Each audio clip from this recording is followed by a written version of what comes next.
Bonjour à tous. Telle voie paraît droite devant un homme, mais c'est à la fin, c'est la voie de la mort. Proverbe 16, verset 25. Il y a de cela 25 ans, naissait un adorable petit garçon. Il était taquin, charmeur, mais déjà pas très obéissant. Et ce constant désir de se révéler et de n'en faire que sa tête l'emmena un jour devant un tribunal pour enfants. Ce fut un véritable séisme dans la famille.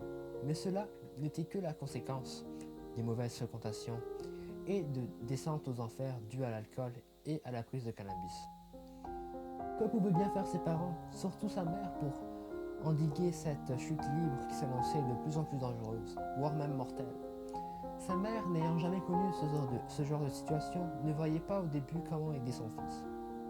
Mais Dieu qui veille sur tous ses enfants, mit sur sa route les personnes les plus bienveillantes pour lui ouvrir la voie de la guérison, pour elle et pour son fils. Elle pria beaucoup longtemps. La justice sut se montrer clémente et accompagna ce jeune garçon dans son difficile chemin de réinsertion. Aujourd'hui, ce jeune homme travaille, construit une famille, car bientôt un enfant viendra égayer le foyer. Ce jeune homme a si bien compris les sacrifices faits par sa mère, l'aide et la protection que Dieu lui a accordée, qu'il en témoigne auprès de ses plus jeunes frères, en les exhortant à ne pas suivre les voies qui conduisent à la mort. Mon grand, ma grande, toujours en tout temps, reste accroché à Dieu, ne lâche jamais sa main et suis toujours le chemin qu'il a tracé pour toi.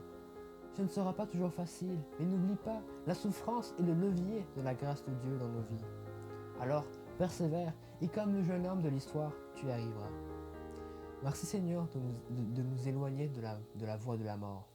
Au nom de Jésus, Amen. Extrait de Lydie Poumarou. Bonne journée à tous.